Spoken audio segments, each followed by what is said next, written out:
All right, good morning, everyone. Thank you for joining us this morning. I am Mandisa Grandison, Manager Client Support Services at Export TT Limited, and I will be guiding you through this morning's session. Now, on behalf of the management and staff at Export TT Limited, it is my pleasure to welcome you to our seminar on doing business in Europe, the Fit for Europe experience. Now, a little bit for those of you who are not so familiar with the project, if this is your first touch point with us, the cornerstone of the Fit for Europe 2 project is capacity building. Now, it took 20 goods and services firms assessed as having strong export potential through a 15-month development process with the ultimate goal of preparing them to export to the EU, whether now or in the future. Now, these 20 firms were at different stages of development, so for some, EU exports were in their crosshairs, while for others, a North Star. The project therefore strove to advance each company along their individual growth pathway with the goal of creating a pipeline of sorts of export-ready firms ready to take the market by storm. Now, although we discovered that many gaps were quite common and treated thusly, firms also received one-on-one guidance and support to navigate the challenges and opportunities unique to them. This is our opportunity to share our experience with you, so that those of you who are interested in the journey to becoming exporters to the EU have a bit of a cheat sheet. We want you to walk away from this session with a greater understanding of the opportunities, challenges, requirements, and pathways to doing business in the EU. Now, while each market is unique, and the EU certainly is, you will find that much of the information and guidance provided today is applicable to you irrespective of your target market and stage of development. So we are so happy again that you have joined us, and we'll get started right away. And it is my pleasure now to introduce to you Ms. Hannah Vokes, Lead Consultant of Market Scoping International, to weave the tale of our journey of getting fit for Europe. Let me tell you a bit about Hannah. So Hannah is the Director of MSI, Market Scoping International, a UK-based research and design consultancy established in 1995, which specializes in creating, implementing, and evaluating strategy based on innovation and insight.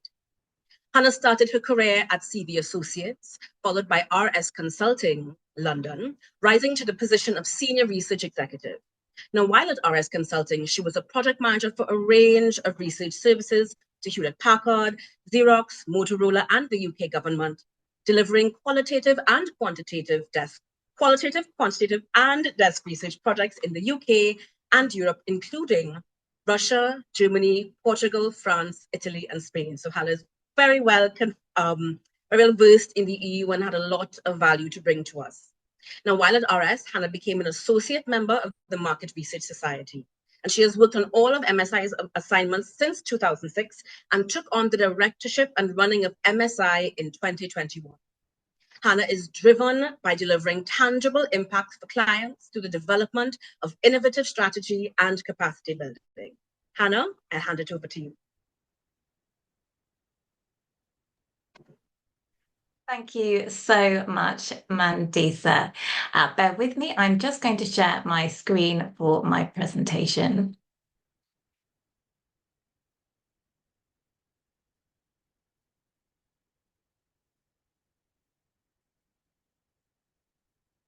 Hopefully everyone can see. So welcome. Thank you for attending today's session. It's really great to see so many people joining today. To begin with, let's take a brief look at what we're going to cover in this session.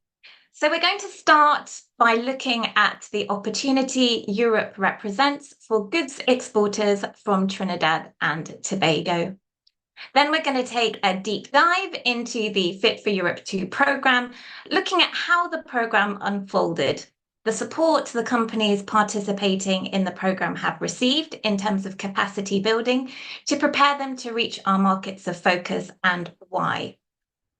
I'm going to provide an overview of some of the findings coming out of matchmaking meetings, which we organised with potential European partners for those most export-ready companies taking part in the programme, and also the coaching and mentoring sessions, which all companies benefited from. This information will hopefully help other companies looking to target European markets to understand market expectations and requirements and what work is needed prior to considering export to European markets. Finally, we will focus on lessons learned or key takeaways and the impact of the Fit for Europe 2 programme to date. The focus for the Fit for Europe 2 programme was to build our participating exporters' capacity for European market access with a specific focus on Germany and Sweden. The EU, comprised of 27 member states, is the world's largest single market. It's home to 448 million people. It's responsible for 16% of the world's imports and exports, and it's rich in commercial opportunities. The EPA between the EU and CARIFORUM states grants duty and quota-free access for all goods coming from CARIFORUM states and includes commitments on trade and services, investment, and trade-related issues, amongst other things. This opportunity and the enhanced access provided by the EPA represents a strong growth opportunity for goods companies from Trinidad and Tobago. Whilst the opportunity is clear, there are also significant challenges facing Trinidad and Tobago companies looking to access European markets. European markets are geographically and psychologically distant. Competition is fierce and standards are extremely high. Companies looking to target European partners need to be aware of the cultural nuances of the specific country they are targeting. They need to ensure they're fully aware of and up to date with EU and country-specific compliance for their products of focus, and that they are adequately prepared in terms of risk management, product readiness, and have done their research and due diligence on the opportunity and potential target partners.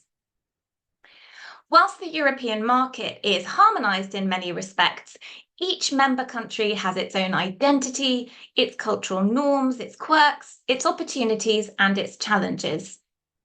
Individual countries also have their own legislation and regulation, which sits alongside the EU harmonised legislation.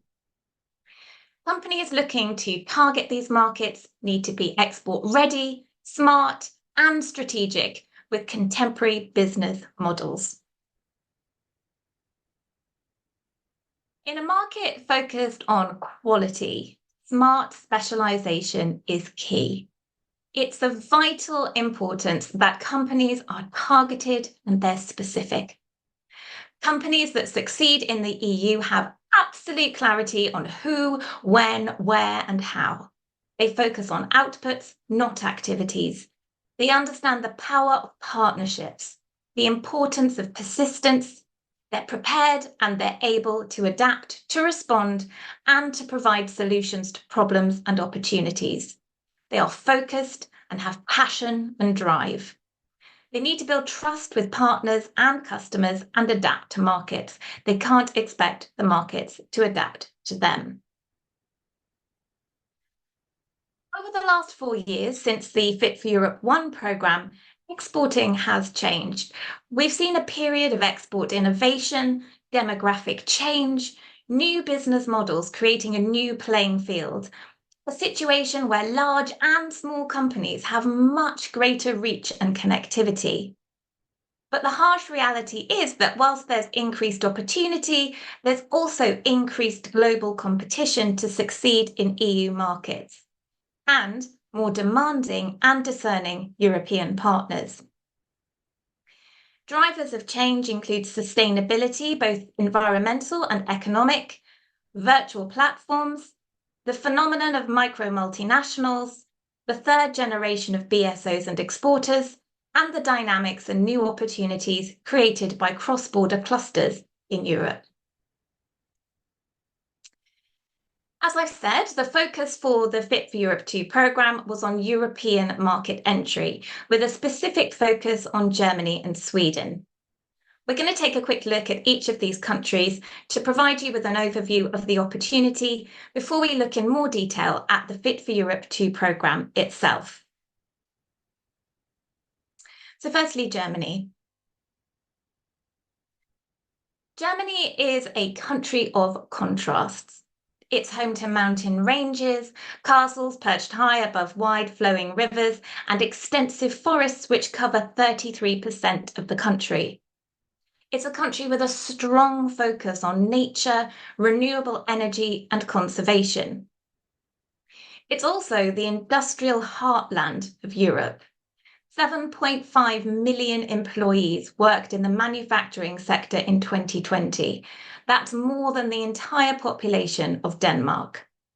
It's home to sprawling factories like the Wolfsburg Volkswagen factory, which is one of the largest manufacturing plants in the world at 70 million square feet. These photographs give you a little bit of insight into the many faces of Germany. So as we can see here, Germany is located right at the centre of Europe. With a population of 83 million people, Germany is the largest consumer market in Europe and the fourth largest market in the world. It's the third largest importer in the world, and English is widely spoken. The volume of trade, number of consumers, and Germany's geographic location at the centre of the EU make it an important market for exporters. Germany rebounded quickly from the economic impact of the pandemic, and whilst conflict in the Ukraine had slowed GDP growth, it's still a stable economy with a developed and reliable infrastructure. An important fact about Germany, and something that we will come back to later, is that it has a federal system comprised of 16 Länder or federal states, which have their own parliament, constitution, and government, with autonomy over a number of areas. Each has a representative at the central government. This map shows the different Länder and also the principal states, principal cities in Germany. Germany ranked 8th out of 132 economies in the 2023 Global Innovation Index. One of Germany's key strengths is the translation of scientific research into practical applications, which has been encouraged by the German government, which looks to support the development of new disruptive innovations. Also of note are bilateral relations between Trinidad and Tobago and Germany. Aside from the EPA, German companies have to date made more than 4 billion euros worth of investments in Trinidad and Tobago, including a large plant construction in the petrochemical sector. There are also higher educational partnerships between the University of the West Indies and German universities, including Flensburg, Dresden, Wolfenbüttel, and Kiel. In addition to this, Tobago is a popular destination for German tourists who make up the third largest group of visitors after the British and Canadians. Let's take a look at Sweden. Sweden covers an area of 173,860,000 square miles. Forests cover half of the country, and the country is home to over 100,000 lakes and 24,000 islands and 29 national parks. During the summer months in Sweden's Arctic north, the sun never sets. Even in Stockholm in the south, nights only last 4 hours, and average temperatures hover around 25 degrees centigrade. By contrast, during the winter, which lasts until May, nights are long and days are short. In the north, average temperatures can dip as low as 16 degrees centigrade. Sweden's rich natural resources, forests, ore deposits, and hydroelectric power are the foundation of its industrial success. However, in recent years, the focus has shifted towards innovation products. The country excels at integrating digital technologies and adopting sustainable industrial ecosystems and value chains. Located in the north of Europe, Sweden is the largest country in Scandinavia.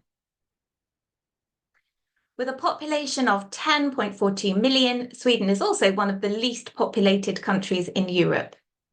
The country is a constitutional monarchy and a parliamentary democracy, with a head of government, the Prime Minister, and a head of state, the monarch.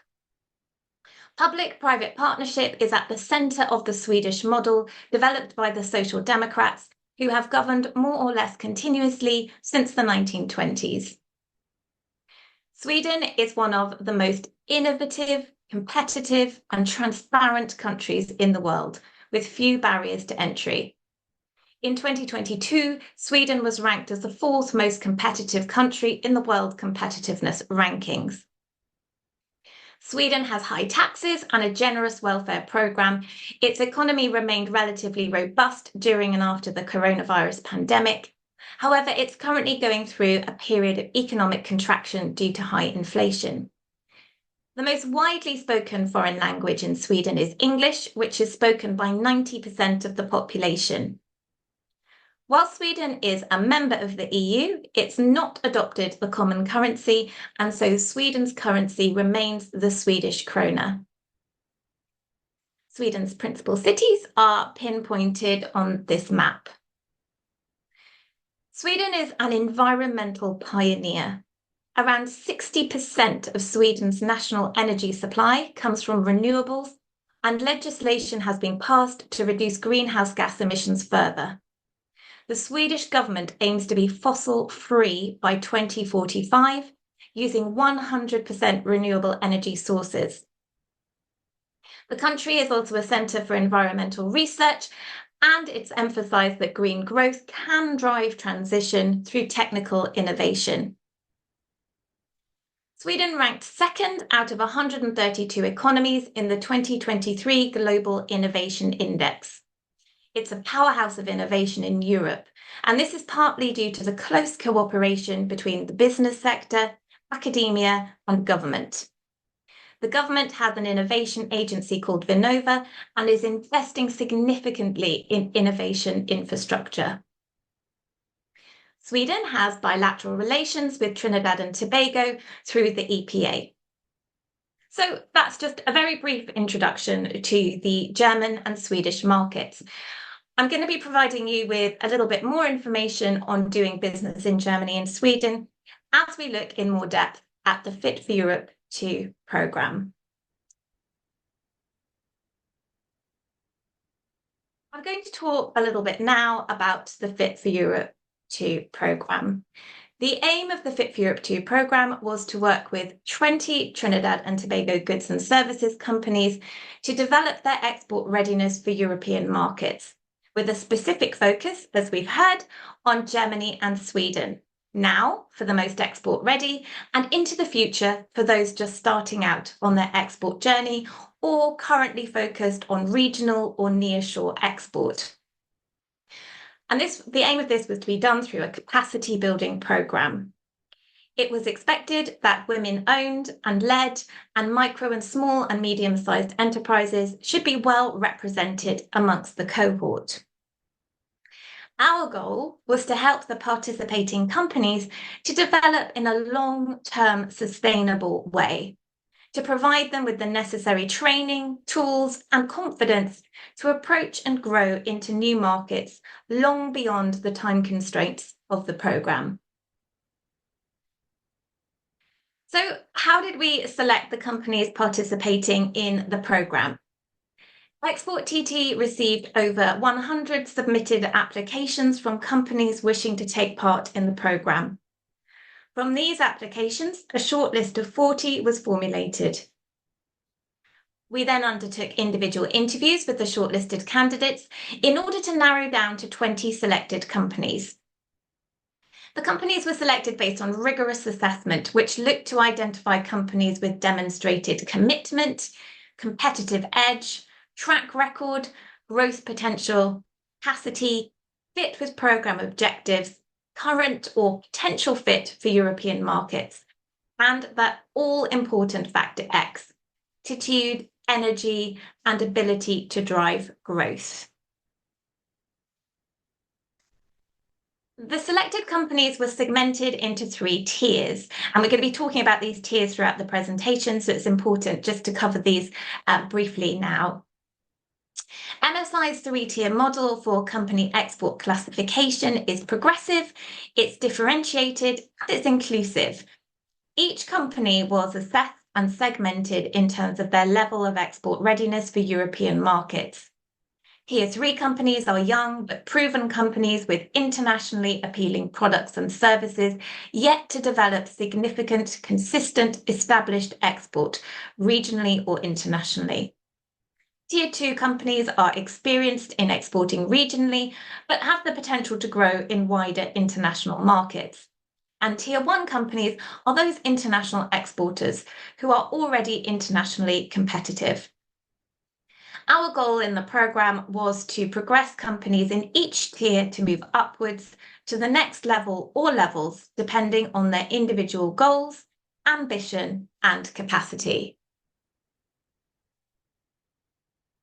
This is the Fit for Europe 2 cohort. You can see that we had 8 Tier 1 companies, 7 Tier 2 companies, and 5 Tier 3 companies on the programme. And these companies were a mix of goods and services companies. Our goal for the Fit for Europe 2 programme was to work with these selected companies to provide capacity building to improve their export readiness for international markets. For Tier 2 and Tier 3 companies, those goals were typically to target regional and US or South American markets as a first or growing step to European export, whilst for the Tier 1 companies, their focus was on European markets, and more specifically Germany and Sweden, which were the 2 target markets selected by Export TT as the markets of focus for the programme. As part of the programme, the Tier 1 companies benefited additionally from scheduled matchmaking meetings organised in the target European markets. We will discuss this in detail a little bit later on during the presentation. As this slide shows, 11 out of the 20 participating companies are women-owned or led companies. So what was the focus of our capacity building programme? What did it look like? Following the selection stage, we assessed each company's individual capacity building needs. Individual plans were created for each company describing their capacity building needs and how these would be addressed throughout the life cycle of the programme. A key takeaway here is that going into these capacity building needs assessments, we anticipated that the needs of the companies would be quite individual and that the support provided would be by and large delivered on an individual basis. But during our analysis, it became very clear that there were 7 distinct areas of capacity building need, which were shared more or less by all of the companies on the programme. Firstly, brand positioning.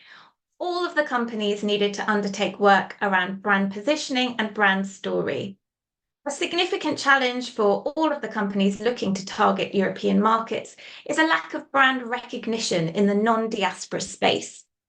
Companies needed to develop brand identity presentations and or look at brand identity in the light of how that might be perceived within different cultural contexts.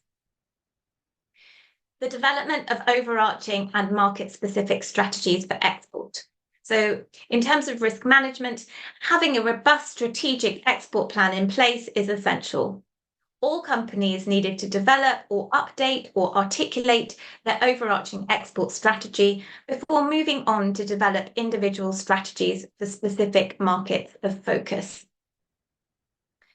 The development of aftercare strategies. So aftercare strategies are essential to build brand presence, gain traction in target markets, and to grow market share and brand presence into the future. The development of outreach strategies for export. Outreach strategies are essential in order for companies to connect to new markets, build brand presence, and to gain traction in those new markets. We worked with the companies to develop pitch documents and strategies for outreach, and also visibility and brand awareness. Market insight, knowledge, intelligence, and benchmarking and bench learning.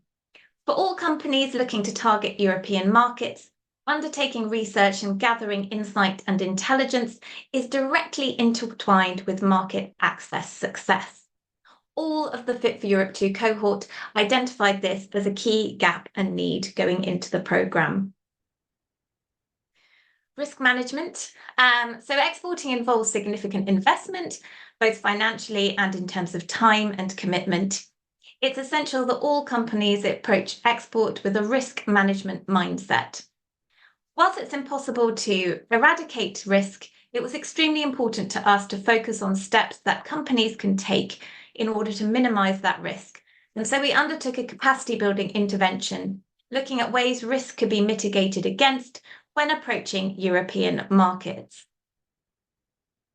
And then finally, pitching.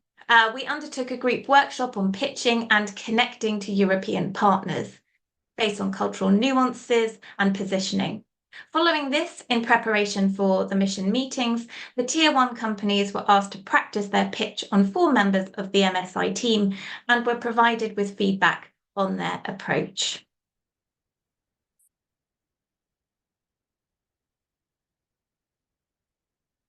The overarching goal of our capacity building interventions was to achieve long-term impact for the companies through acquired skills, tools, information, perspective and mindset change, which would help companies to achieve export growth now and into the future.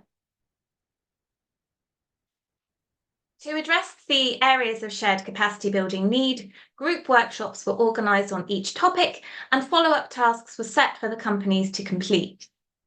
In addition to this, companies have benefited from scheduled one-to-one coaching and mentoring sessions with MSI, and also ad hoc support and coaching as requested or needed. I'm now going to take a little of a closer look at these areas of capacity building need to summarise the key takeaways, which will hopefully be helpful for other Trinidad and Tobago companies targeting European or indeed international or regional export.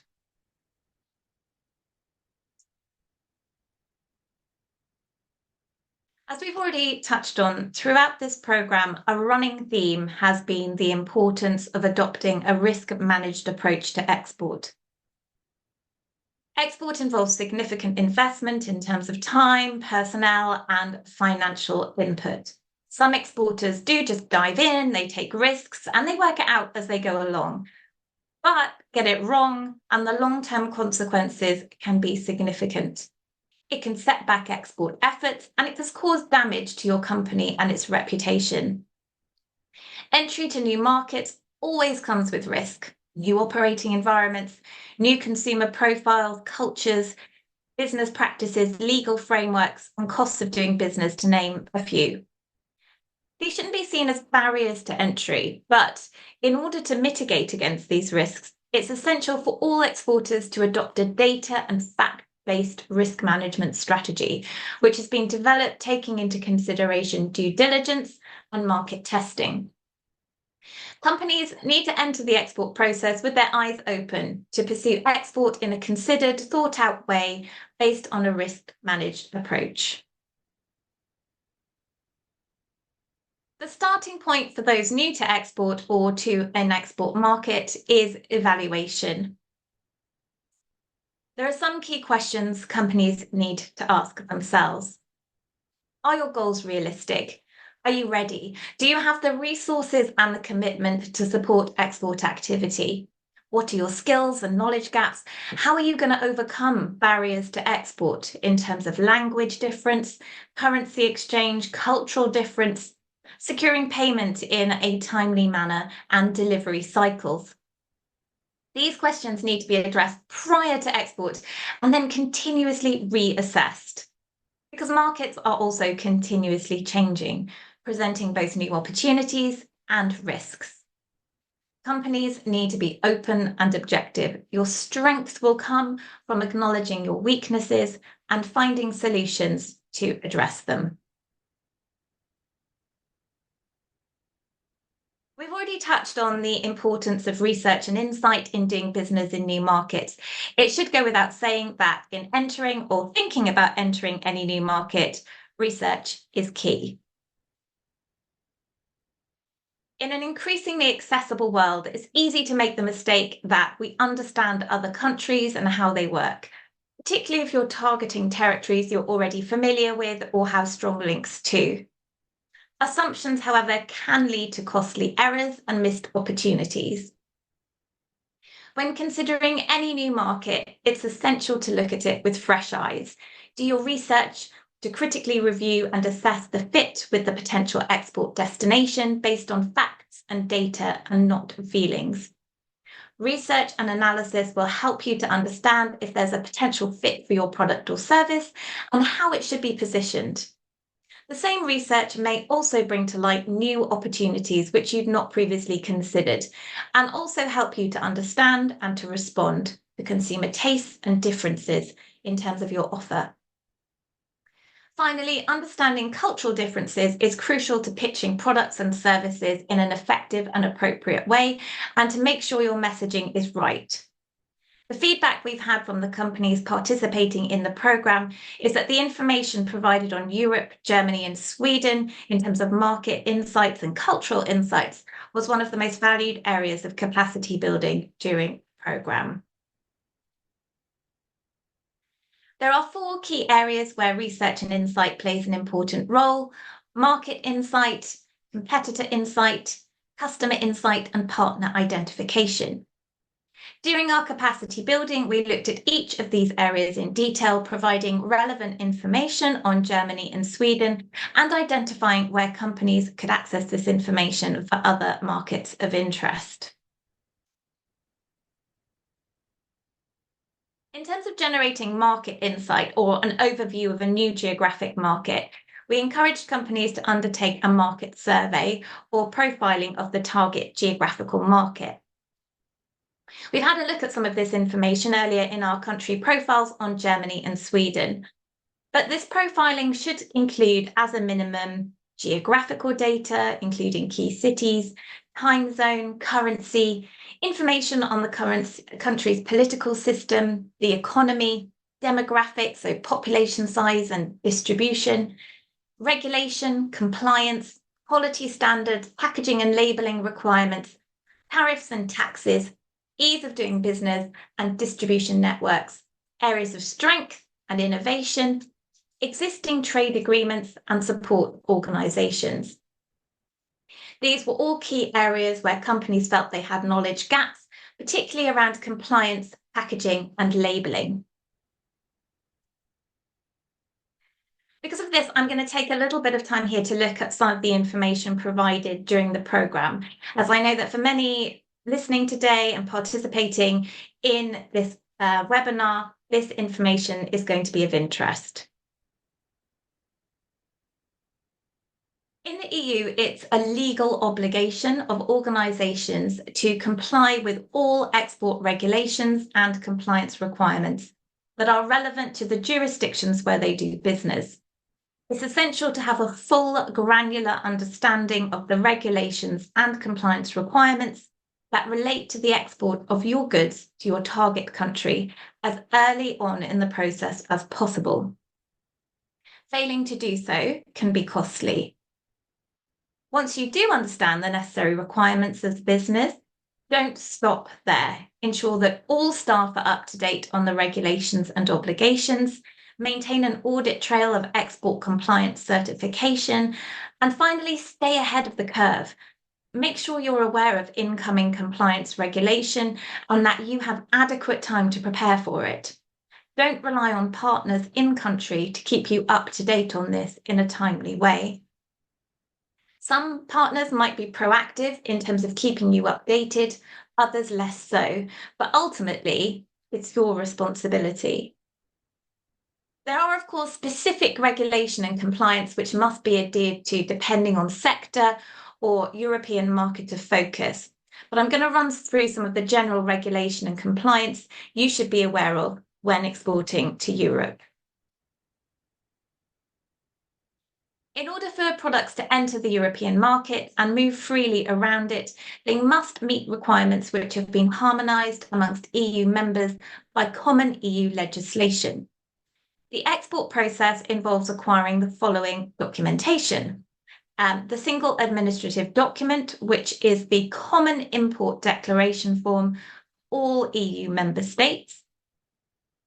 A commercial invoice, which contains the basic information on the transaction and is always required for customs clearance. A customs value declaration, which must be presented if goods exceed 20,000 euros. Transport documents are required. That might be a bill of landing, a roadway bill, an airway bill, or a railway bill. An insurance invoice is required for customs clearance when the relevant data is not included in the commercial invoice. And finally, the packing list provides information on the imported items and the packaging details of each shipment. It's required for customs clearance as an inventory of the incoming cargo. For the purposes of this presentation, we're skimming through these requirements in order to provide a high-level overview, but more in-depth information is available. Goods arriving at the Customs Office of Entry to the EU are placed in temporary storage until they're assigned a customs procedure, which could be that they're released for free circulation, for union transit, for storage, for specific use or processing, or it could be that they're going to be re-exported. There are specific restrictions relating to postal consignments, internet orders from outside of the EU, and again, further information on this is available. The EU has a number of standards and regulations which exporters must adhere to.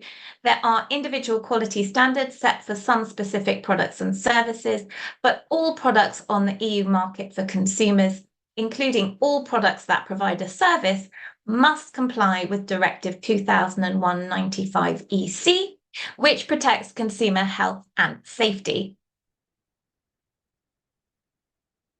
Germany follows the trade standards of the EU. There are a small number of organisations that monitor and manage general standards in Germany, which are listed here. In terms of food standards, German laws regarding food and agricultural products are generally fully harmonised with EU regulations and directives.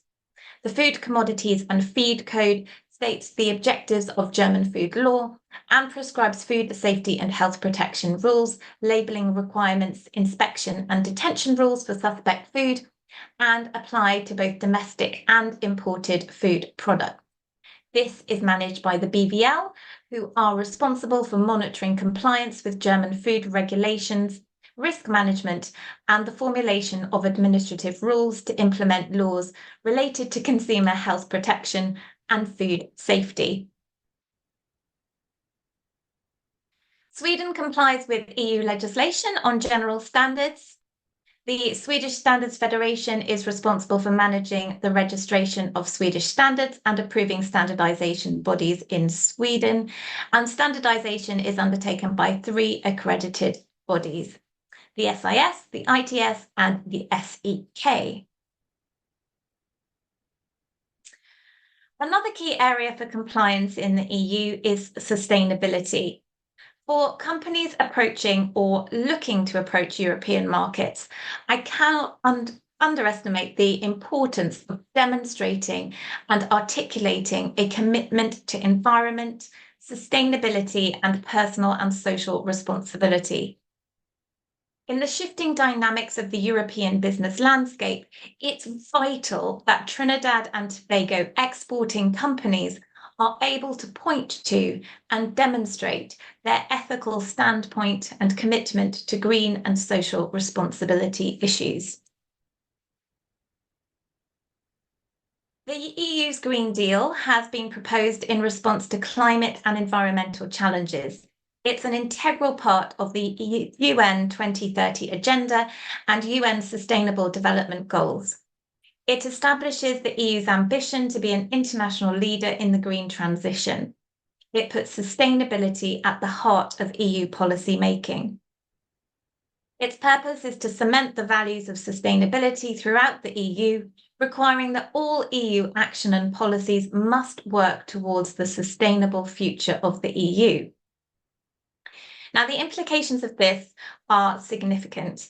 It means that all aspects of EU policy and law on any subject or topic will need to be filtered by the Green Deal. And this is going to result in huge changes in terms of compliance that will ultimately influence businesses across the world. There are several elements which together comprise the Green Deal: increasing the EU's climate ambition for 2030 and 2050, supplying clean, affordable and secure energy, mobilising industry for a clean and circular economy, building and renovating in an energy and resource efficient way, mobilising research and fostering innovation, a zero pollution ambition for a toxic-free environment, preserving and restoring ecosystems and biodiversity. From farm to fork, a fair, healthy and environmentally food system, and accelerating the shift to sustainable and smart mobility, and leave no one behind, the just transition. Each of these programmes has its own unique set of legislation which is being debated. So why does it matter to Trinidad and Tobago exporting companies? So the Green Deal does and will affect due diligence. Due diligence in this context is the process through which EU companies can identify, prevent, and mitigate and account for how they address their actual potential and adverse impacts as an integral part of business decision-making and risk management systems. These international principles and guidelines have already been incorporated into EU regulation, but what we're going to see is a shift from voluntary compliance with due diligence to mandatory due diligence for EU companies, and crucially, those companies that work with them. So companies operating within the EU will need to officially submit information on their environmental due diligence, which will also include the environmental due diligence of their supply chain.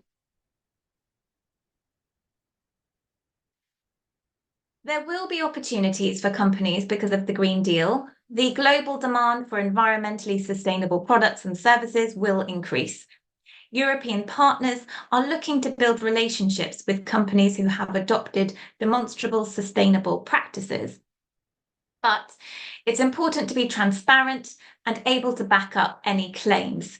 There's currently anti-greenwashing legislation in place, but in 2025, the green claims legislation will mean that any environmental marketing claims will be submitted for third-party verification. EU companies must gather information on their supply chain and value chain. In order for them to be transparent, they will need full information from their suppliers. So Trinidad and Tobago companies looking to export to Europe need to be proactive. They shouldn't wait. Legislation isn't all in place yet, but the demand on a consumer and business level in Europe is already there, and it's very clear. Consumers and business partners want to do business with companies who can demonstrate an ethical and sustainable footprint. There are a number of regulations on packaging for entering the EU market. We don't have time to go through all of these here today. They're lengthy and they're involved, but I do want to touch on some incoming legislation. The EU packaging regulation aims to reduce packaging waste, boost recycling practices, and promote the use of recycled materials in packaging. Packaging and packaging waste regulation will implement the following measures. All packaging must be recyclable by 2030, with at-scale recycling expected by 2035.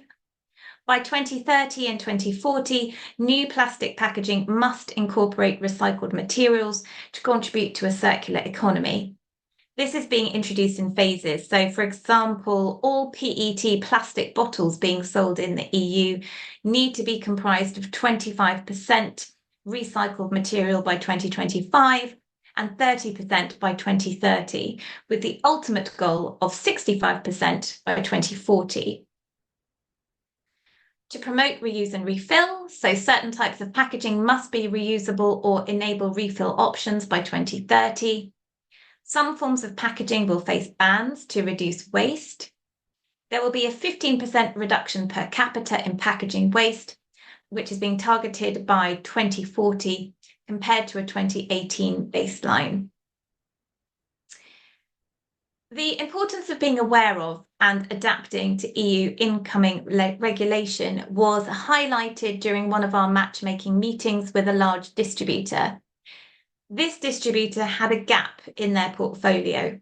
They had recently had to end a 10-year relationship with a manufacturer from another Caribbean island, as the company had not been able to keep up to date with European packaging regulation. This created an opportunity for one of our goods companies who was aware of this change in regulation and had been doing a lot of work over the last year to ensure that they were compliant. Germany is harmonised with EU legislation on packaging, but it also applies additional requirements. All actors who bring packaged products into the German market and which end up as waste with consumers are subject to the German Packaging Act, which requires producers, importers, and distributors of consumer products to enter into a contract for recycling of packaging material with a licensed national recycling company.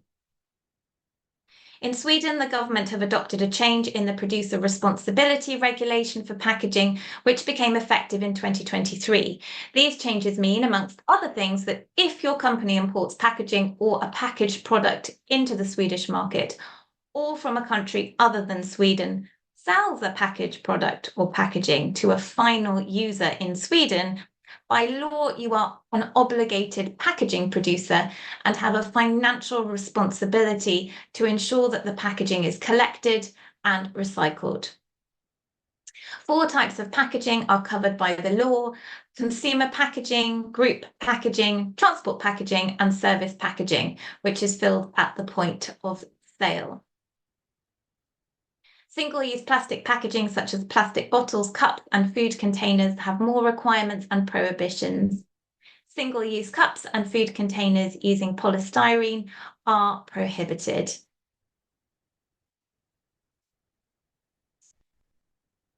Only products which comply with EU labelling requirements may be marketed within the EU.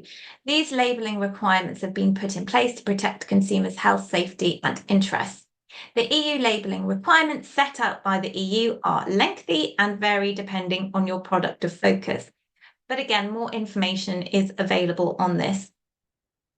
EU legislation establishes mandatory labelling standards, including mandatory marks and labels for specific sectors. There are also a number of voluntary marks and labels which manufacturers can use.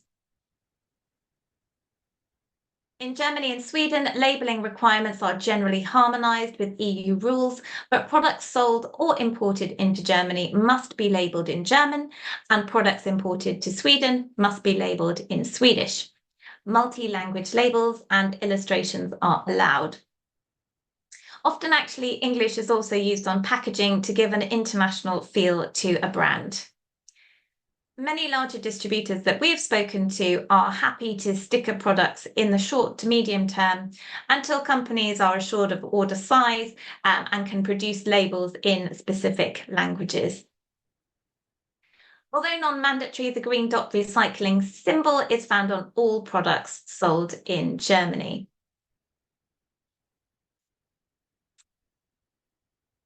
A key area to research and understand is the business culture of the market you're looking to enter. How do people operate? What are the expectations in terms of doing business? And how should you interact with business partners? In order to avoid misunderstandings and to ensure you are informed and able to adapt to local business culture, it's really important to understand business etiquette, communication, organizational hierarchy, and business practice. As with any market, there are a number of cultural considerations to take into account when doing business in Germany. Punctuality is important, and times for meetings must be set in advance and adhered to. German meetings don't usually include small talk, and personal topics of conversation should be avoided. German business meetings tend to be very formal, with executives addressing each other with their formal business titles. In drawing up contracts, it's worth noting that once a contract has been signed, compliance with its regulation is mandatory, and any changes are regarded as unprofessional. It's really important to carefully consider where and how the product or service will be delivered prior to drawing up contracts. In Germany, quality is of the utmost importance and takes priority over speed of delivery. Again, this should be borne in mind prior to stipulating timescales for delivery. Set realistic timescales that can be adhered to that do not affect the quality of the product or the service offered. The German mindset values detail, order, and structure. Be prepared that contracts will be discussed in some detail with contingency planning put in place. Again, as with Germany, there are a number of cultural considerations which should be taken into account when doing business in Sweden. By contrast to Germany, Swedes tend to be informal in business meetings, addressing each other by first names rather than titles. Small talk is not normally engaged in during business meetings, and decisions are rarely made at first meetings. Discussions are generally made by consensus, which can be a time-consuming process involving multiple meetings to reach decisions. Swedish organisations are egalitarian, with little attention given to hierarchy. Around a table during a meeting, equal consideration will be given to junior members of staff's input as senior members. Swedes are also interested in detail and will ask lots of questions. Swedish culture has a strong focus on modesty. It's really important not to be seen to be bragging about your company's achievements. Modesty and low profile are key. The concept of working in partnerships to create collaborative and cooperative relationships is important. It's worth noting that June, July, August, late February to March are all holiday periods in Sweden, and doing business during these periods can be extremely challenging. The minimum annual leave entitlement for full-time employees is 25 days a year, plus 9 public holidays, giving a total of 34. And employees have a legal right to take off 4 weeks of holiday in a row, which many do take in the summer months. Punctuality is important, and lateness is seen as discourteous and unprofessional. Punctuality typically means being a few minutes early for internal meetings and between 5 and 10 minutes early for external meetings. Achieving a good work-life balance is really important in Sweden. Working overtime on a regular basis is seen as a lack of competence or a lack of organisational skills rather than a dedication to the role. Less than 1% of Swedish employees work overtime. There's also a strong focus on well-being. There's a tradition of fika in the workplace, a collective coffee break where colleagues stop work to share coffee and pastries together. This is not a time to speak about work issues, but a time to get to know each other and unwind. And finally, Sweden is one of the least corrupt countries in the world, and there is a strong public opinion against all kinds of corruption. So having focused on researching compliance and regulation, we also encouraged companies to research competitors, undertaking benchmarking and bench learning exercises to help them compete more effectively in their target markets, to identify opportunity and gaps, as well as potential hazards. By scoping the competitive landscape, companies are able to understand what works, what doesn't, where the gaps are, and how to position themselves effectively within that market. It helps companies to answer the questions on whether they can compete in terms of pricing and positioning, to narrow down to who their target customers are, to gain real clarity on their additionality and what they bring to the table in that specific market. We talked about the importance of customer and partner insight. Gaining a deep understanding of target customers or partners in any market is crucially important. It's necessary in terms of understanding the fit for a product or service and whether it needs to be adapted. Customer profiling also helps companies to understand how to position their product and how to ensure marketing strategies are tailored and impactful to reach the audience most likely to convert into customers.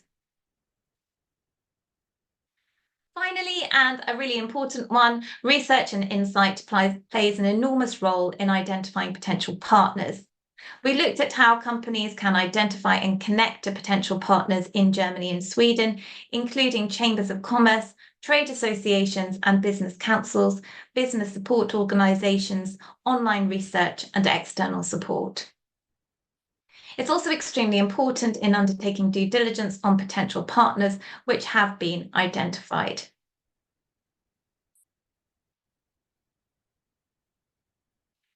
In order to develop export strategies, companies must have absolute clarity, as we've said, on who they are, their goals, their aims, their objectives, and the face that they're going to present to new target markets. This needs to be clear from the outset and should drive decision-making. This is particularly true for companies targeting non-diaspora European markets. A little bit on this. So many companies looking to target European or UK markets do focus on targeting diaspora markets. And there's absolutely nothing wrong with this as a market entry strategy.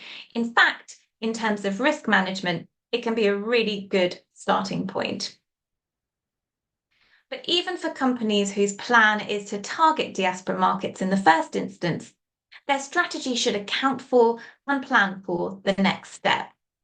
If they're entering into a new market and wish to market their products or services to customers who have no idea who they are and have never heard of their brand, it doesn't matter if they're a household name with decades of goodwill and customer relations under their belt in Trinidad and Tobago, or if they were established 2 years ago. The population of Europe is 448 million people, as I've said. In 2019, a study was done which estimated that across Europe, 4.64 million people were born in Latin America and the Caribbean. Granted, this does not account for second and third generation members of the diaspora living in Europe with really strong cultural connections to their family's country of origin, but it gives you a sense of the numbers. The importance of brand positioning for international markets can't be understated, and it has to be the starting point for the development of any clearly defined, articulated, market-specific export strategy. Having clarity on brand identity, who the company is, what it represents, the values it stands for, and the ethos it holds is vitally important, particularly in European export markets. Brand identity, well articulated, will help customers in European markets to build trust, loyalty, and a connection with the business, ultimately motivating them to purchase the goods being marketed. A strong brand identity will help companies to gain traction once established in market and to assist in the brand building process. It will make them a more attractive proposition to potential partners. At the same time, internally, defining the brand and the brand values will help to ground and drive business strategy and assist with decision making.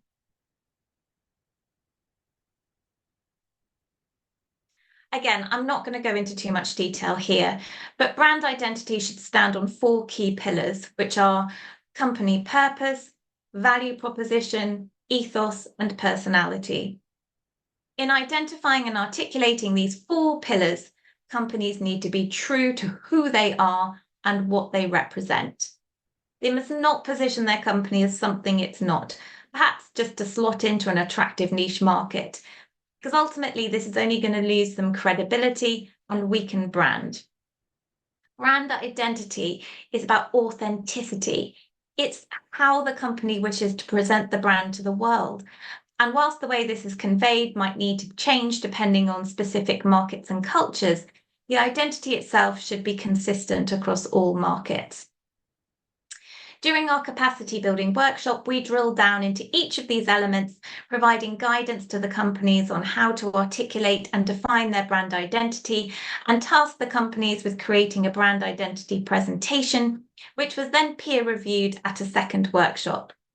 We supported the companies in developing these presentations, which have become part of their essential exporters toolkit.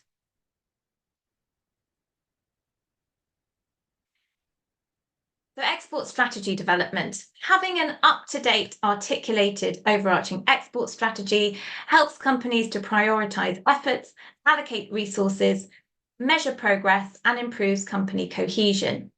Most importantly, a clearly defined export strategy helps companies to be proactive rather than reactive, to focus on opportunities aligned with their company's wider goals, and really importantly, to turn down opportunities which are not.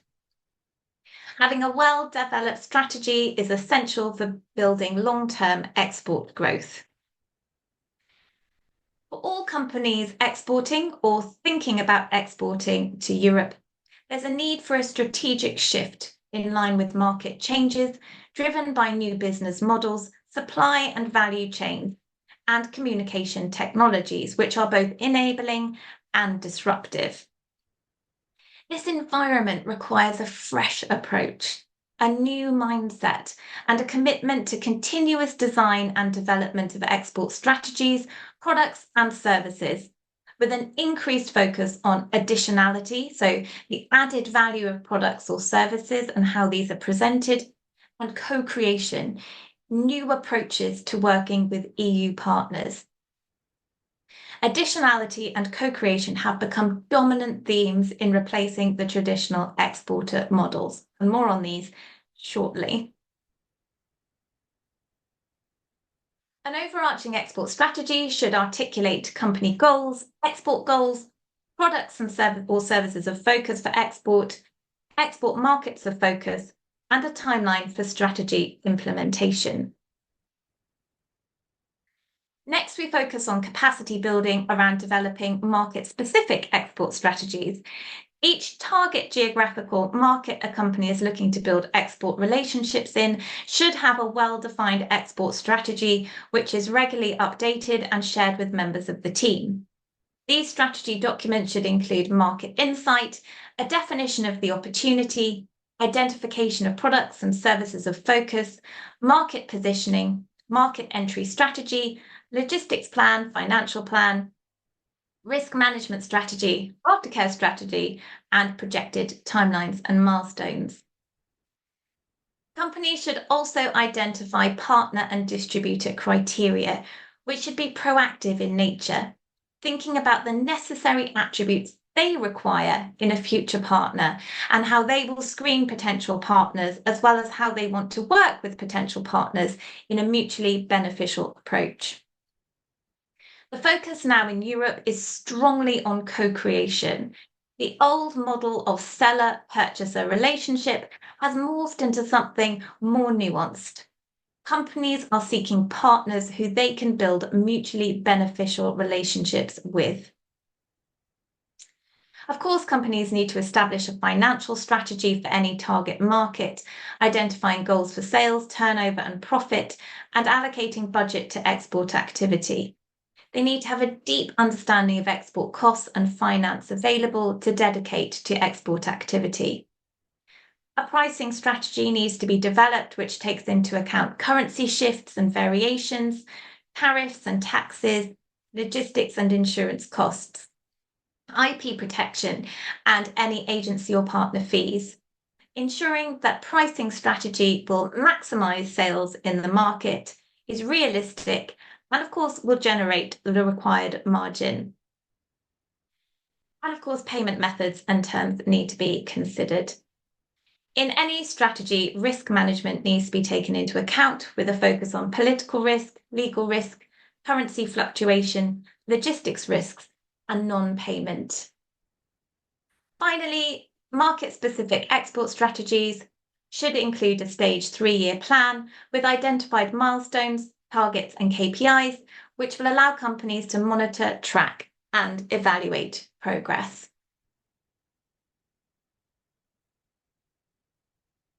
The focus for our capacity building on communication and outreach was to encourage companies to develop outreach and communication strategies, to provide them with insight on digital marketing strategies in Europe, Germany, and Sweden, and to develop appropriate pitch documents for outreach.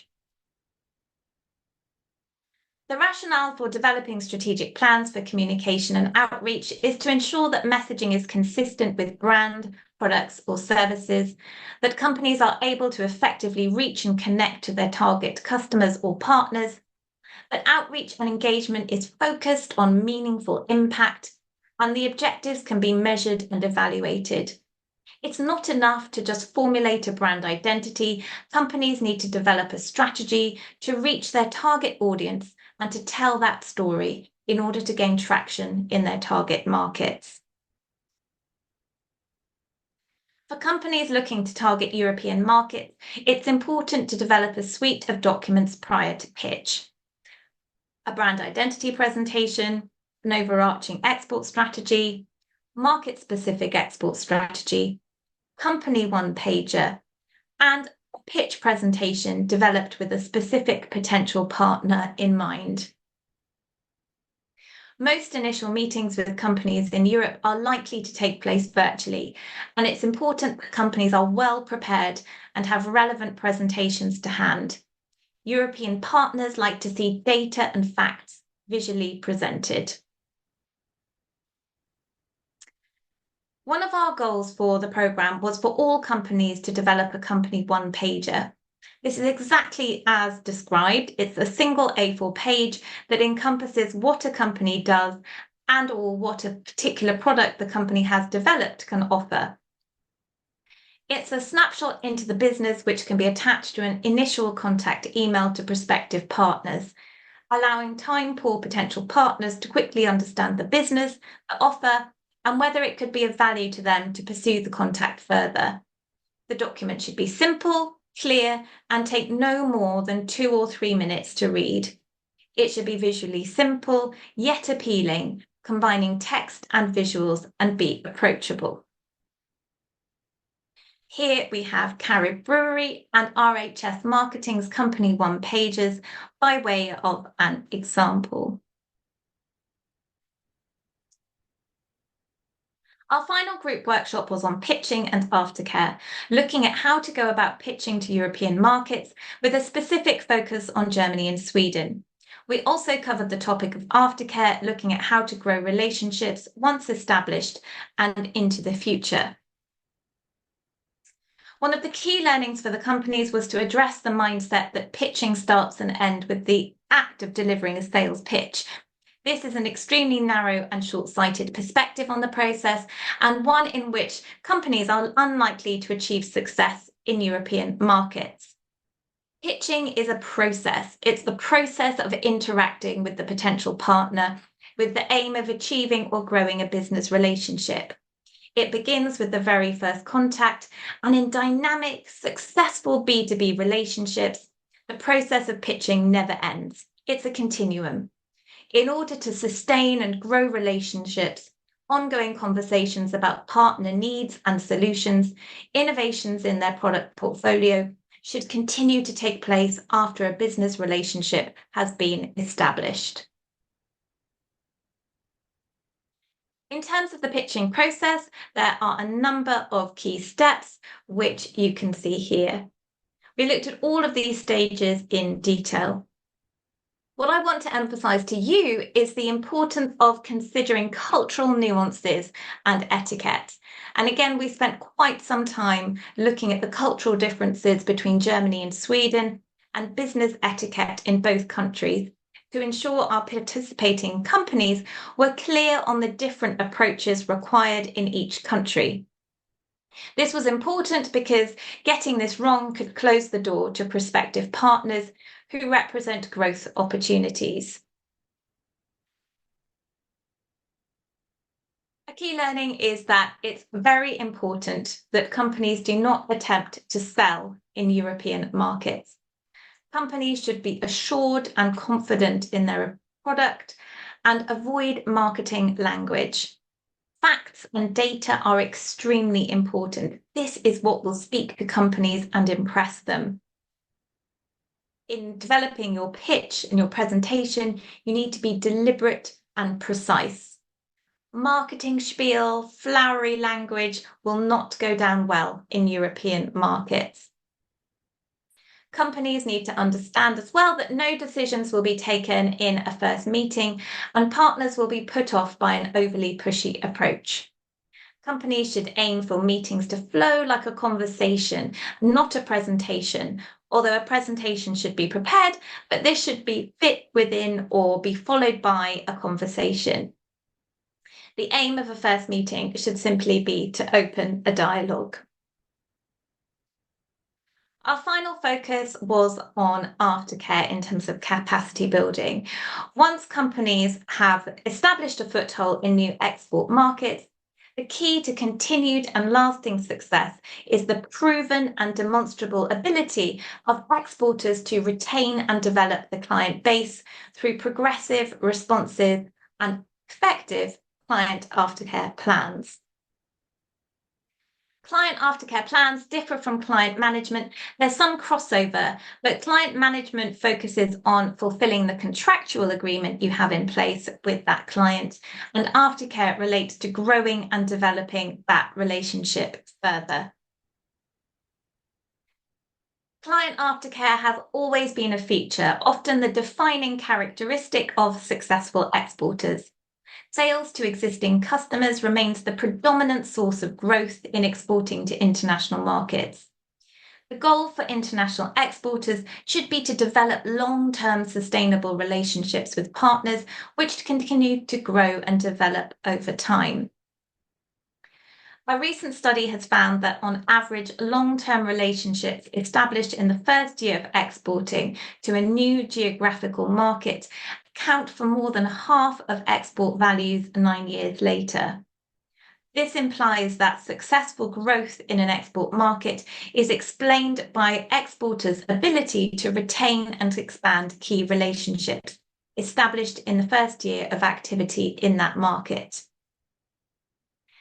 Aftercare is particularly key for Trinidad and Tobago companies operating in European markets, where developing relationships and building a client base in the first instance takes significant investment in terms of time and resource. Long-term trusted relationships developed with international business partners will provide valuable insight. These strong relationships will also be more resilient in the face of market shocks and exchange rate crises.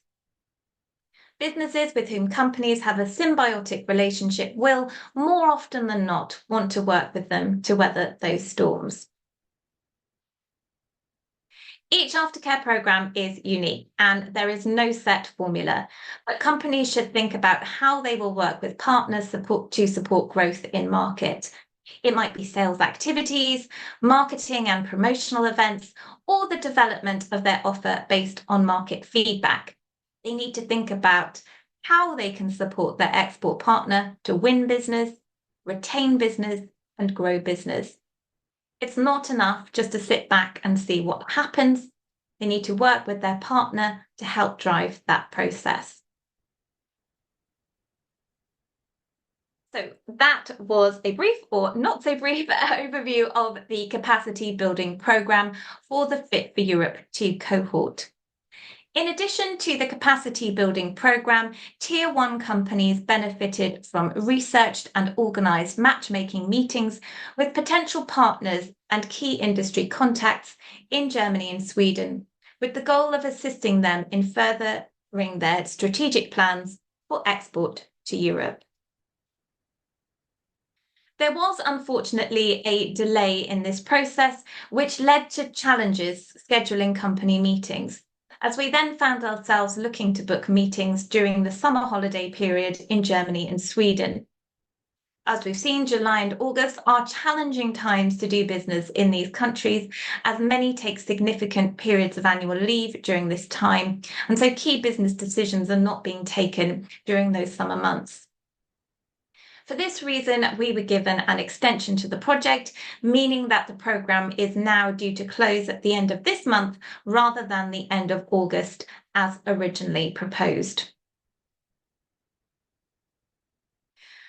I want to have a look at numbers to give you an idea of the outreach needed to take place in order to secure meetings.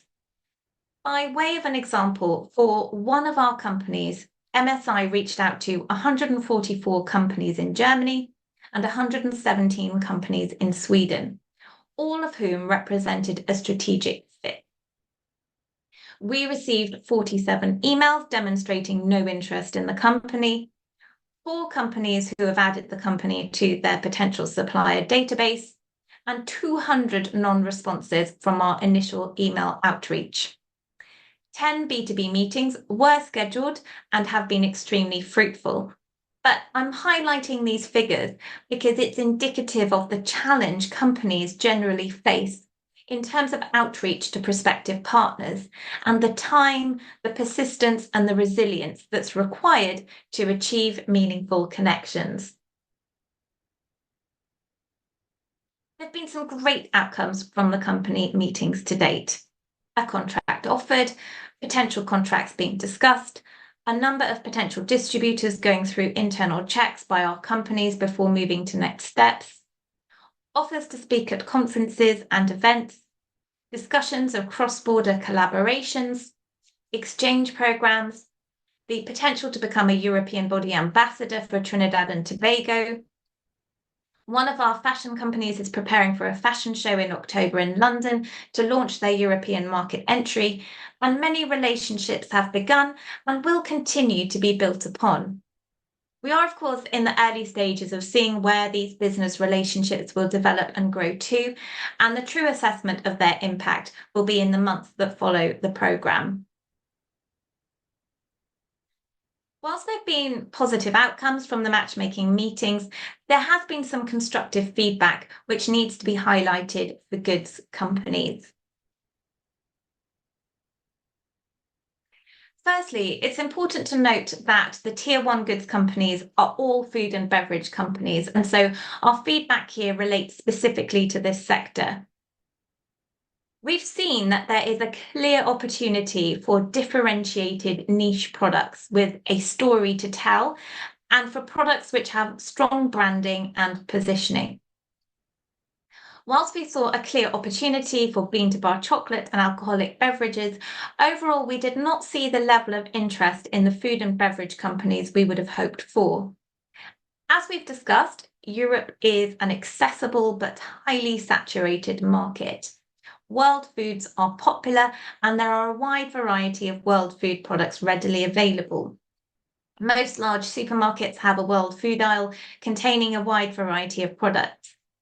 For Trinidad and Tobago food and beverage companies targeting European markets, it's vitally important they're able to offer differentiated products which stand out in a crowded marketplace, as well as having strong branding in place, which is reflected in packaging, website, and social media presence.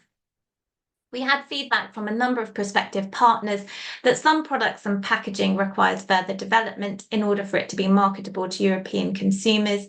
And 2 companies received feedback from prospective partners that ingredients they currently use in their products, whilst absolutely and fully compliant with EU regulations, are not generally accepted by their customers, and so they would be unable to distribute them. We also gained market insight that shows for varying reasons that one or both of our target markets are just not good fits for some of our companies. For example, Germany can be a difficult market for goods companies looking to identify distributors with a national coverage. As we saw at the beginning of the presentation, Germany is comprised of a number of states, and often distributors tend to operate within those individual states. And this means that companies would be looking to manage multiple distributor relationships to cover the one geographical market if they are unable to secure a relationship with one of the few distributors that do cover the market as a whole. Often these smaller distributors don't have sufficient marketing budgets to promote new international brands. So it's worth noting that for this reason, international goods are often distributed to German distributors through the Netherlands and larger Dutch distributors. This not so positive feedback is key market insight for the companies on the programme in terms of opportunity analysis, and it should always be viewed as such by companies targeting prospective partners. It shouldn't be seen as negative. If there are challenges with a particular market, with the fit of the company's products or services, if a particular sector is struggling, it's really important to gain, to understand, and to utilise this insight in strategic planning and product and service development, which is exactly what all of the companies receiving this kind of feedback have done. So let's have a little look at some of the learnings from the matchmaking meetings. Continuing to gather market intelligence through outreach is vital. Not all markets which look promising will turn out to be opportunities. It's important to gather this information to reassess and readjust strategy accordingly. A negative response can be just as valuable from a risk-managed strategy perspective as a positive one. Flexibility and creativity, the ability to review and reset, are essential qualities for exporters. As we discussed at the outset, the changing nature of export promotion is that there has been a strategic shift away from simply supplier-purchaser relationships, we can see here. Exporting now goes beyond sales to new interesting forms of partnership and collaboration. Partners are looking for and want to connect to companies where there's a degree of complementarity, and business relationships are increasingly focused on partnerships and co-creation, making partnerships work based on win-win for both parties. For companies looking to make connections in European markets, it's important to bear this in mind in terms of their outreach. Their messaging should focus on developing mutually beneficial relationships. Networking and connectivity are the first step in export, and companies need to avoid a purely sales-based mindset, as we've already seen. A key example of this, one of our goods companies entered into a discussion with a potential partner. The premise for this discussion was to ascertain market information in the first instance. The discussion went well, a relationship was established, the distributor asked for samples which were then sent. This distributor then took some time reviewing those samples, passed samples to colleagues and connections in the industry, and then provided detailed constructive feedback. They've now indicated that they would like to potentially place an order in the coming months. And so often the most productive partnerships in new markets don't start out as sales relationships at all. When looking to target sales partners, the key is to identify companies with like-minded shared values. It's important for companies to look at the big picture. Signing a contract is just the start. Identifying partners with whom long-standing quality, three-dimensional relationships can be developed is extremely important when aiming to build sustainable partnerships. Being locked into contracts, particularly those where there may be an exclusivity clause, can hamper progress. Strong relationships and ease of doing business are vitally important.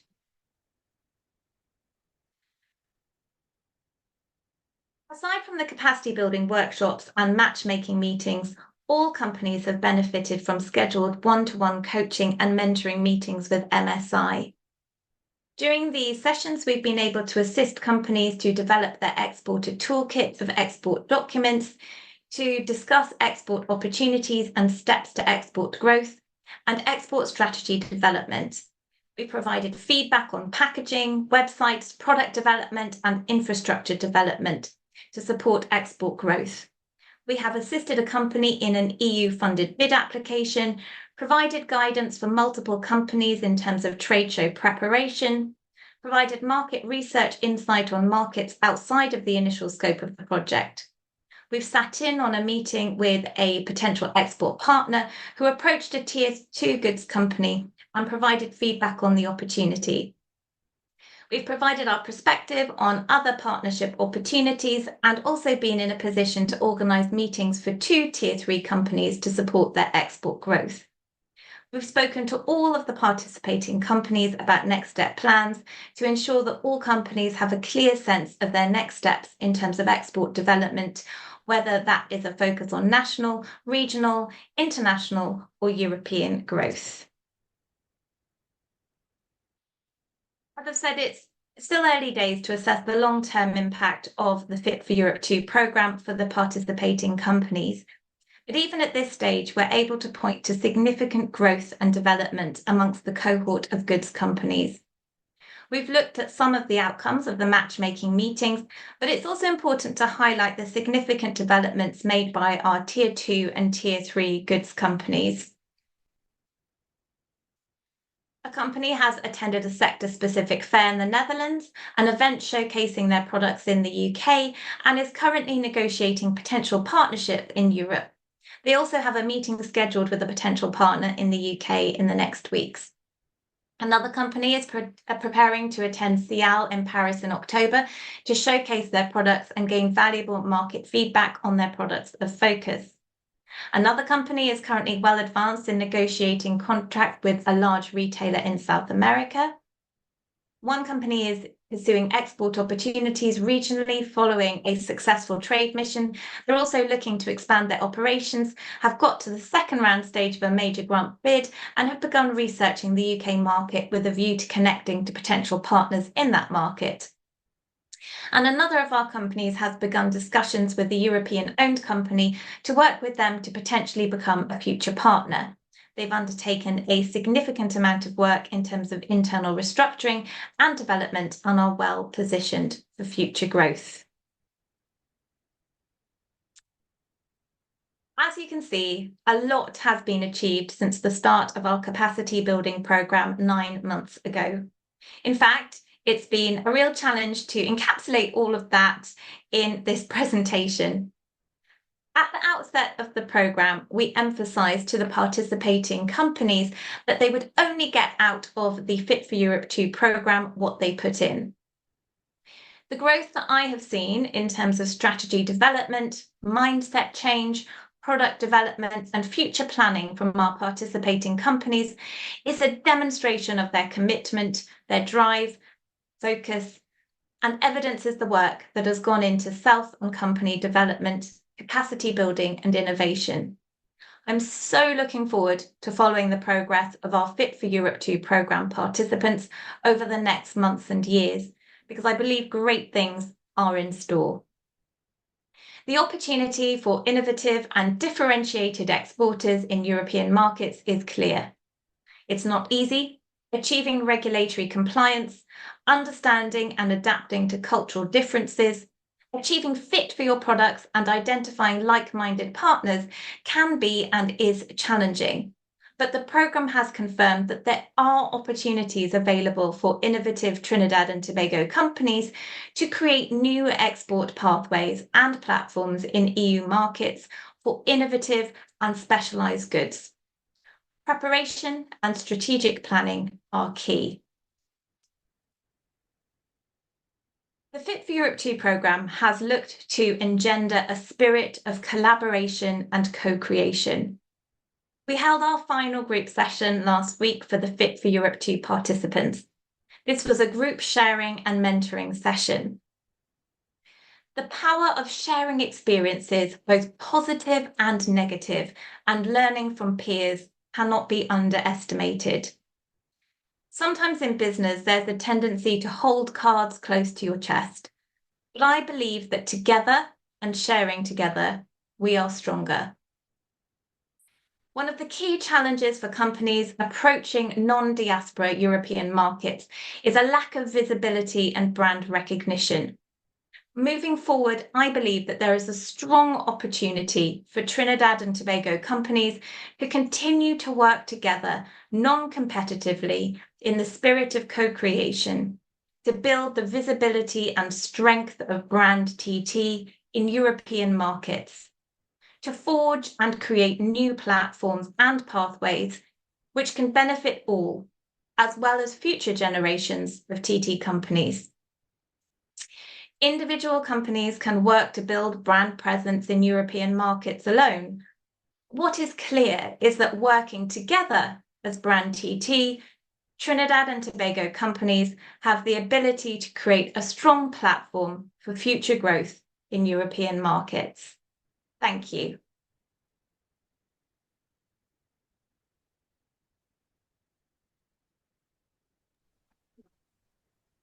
Thank you so much, Hannah, for that really comprehensive overview of the journey that we all took together. I thank you so much for the presentation, and of course, you and the MSI team for pouring into us and our 20 participants. We really appreciate all the work that was done. And thank you for highlighting the wins, the gains, the challenges, and of course, all of the learnings that have come out of this process. Thank you so much. And everyone for staying the course with us. Now we're going to have a couple of our participants speak to you a little bit to tell you their experience. You understand from individual perspective, people's takeaways and the learnings and the benefits of this project. Next, we will have Mr. Nigel Jordan of Twigs Naturals. And Nigel is an accomplished executive, community leader, and entrepreneur based in Trinidad and Tobago. With over 2 decades of extensive experience in customer service, marketing, technology, and business management, Nigel has established himself as a visionary leader who combines technical prowess with a deep commitment to societal enrichment and sustainable business practices. Nigel currently serves the CEO of Twigs Naturals Limited, a family-owned agri-processing enterprise that he founded in 2016. Now, under his leadership, Twigs Naturals has evolved from a nascent startup into a prominent player in the natural products industry. The company has received significant recognition for its high-quality natural teas and herbal blends, both locally and internationally. Wow. Notably, Twigs Naturals has earned 2 prestigious awards at the 2024 Virtual Internships Remote Excellence Award. 1, Host Company of the Year, Silver, and Excellence in Virtual Training and Development, Gold. Nigel's innovative approach and dedication to quality have been critical in the company securing such accolades. Nigel's entrepreneurial spirit and innovative mindset have earned him numerous accolades, including Ernst & Young Entrepreneur of the Year in 2017 for the startup category. His expertise in tea blending has been internationally recognized, with Twigs Naturals teas earning silver and bronze medals at the Global Tea Championships in 2017. Additionally, Twigs Naturals' recent victories at the Virtual Internships Remote Excellence Awards highlights the company's leadership in virtual training and development. Nigel's work in these areas underscores his commitment to creating a positive impact in Trinidad and Tobago and beyond. Thank you, Nigel, for joining us and being willing to share.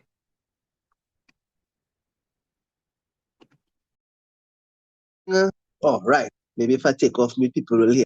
Good morning, everyone. Thanks for the opportunity, Mandisa and the rest of the team, to share what the Twigs Naturals experience has been at the FIT4EU program. I want to take it from all the nice, fancy, flowerful stuff that was mentioned about the awards and all that. What we've recognized at Twigs Naturals is that the focus, though really prestigious and all that, from a business perspective, from a growth and development perspective, the kudos are great, the bragging rights are great, but it's the opportunity, the ability, and the willingness to translate that into something that will earn revenue and really make an impact both on the domestic and the international scale. And it is with that in mind when the opportunity came about for us to be part of the FIT4EU program, we jumped at it. Yes, just like everyone else here today, we looked at a similar type presentation talking about the European market, blah, blah, blah, and all of that. But what we were able to do while being part of the program is to take the learnings. It's by far more than just an academic sit and watch a presentation, but it's practical. So the learnings from the sessions are then applied to your day-to-day operations, to your strategic planning, into your day-to-day flow of business. So what happens in the FIT4EU program becomes what you do. So that's one. Two, specific to us at Twigs Naturals, we have been on a growth path primarily on the international side of things for quite some time. And capacity building speaks not only to actual production output, but also readiness and preparedness for whatever market that you choose to go on. So we've been part of multiple programs focused on different aspects of our development, but specifically in this case, the timeliness of the program with the FIT4EU actually blended into a couple other things that we were working on strategically. So just a few months ago, Twigs Naturals has officially signed with a buyer in Mexico. So we put things in place for readiness to that market. And what we've recognized is that even though we were focused on this particular market and the opportunity for participation in the Fit for Europe program is in front of us.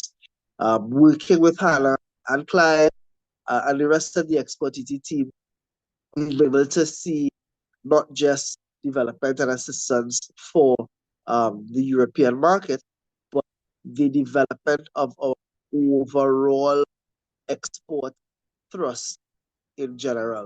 This means that it looked at the overall export plan, it looked at a longer term approach to strategy development, and basically every single item that Hannah shared in her presentation, we were able to adapt to not just the immediate, but as in the movement into the Mexican market, but our overall readiness. So we now have more of a playbook, a checklist, so to speak, of how do we move into a particular market. And for Twigs Naturals, though our focus is primarily products, very few know that we also provide ICT-based services as well.